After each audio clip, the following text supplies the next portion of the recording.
Hello, traders. FX Pip Collector here. Today is Monday, January 29th, and this is my recap of the top viewed videos of the day, and the pound US dollar came in number 2 today, so we're going to do a quick recap.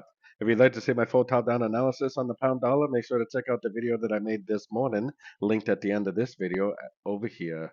So we did have a pretty good push down today. We definitely did break these lows. To me, it still looks like one big corrective move. So if it does start to close above the 78%, something like this, then I definitely would start looking for longs at that point. But I would actually expect there's a pretty good chance that this move up is going to be a correction to this last move down. So I would be watching these Fibonacci levels closely. If we get some sort of a three-way pattern to the upside with a big bearish engulfing move to the downside, like an ABC shape, then I would definitely go short again for the continuation of the downtrend.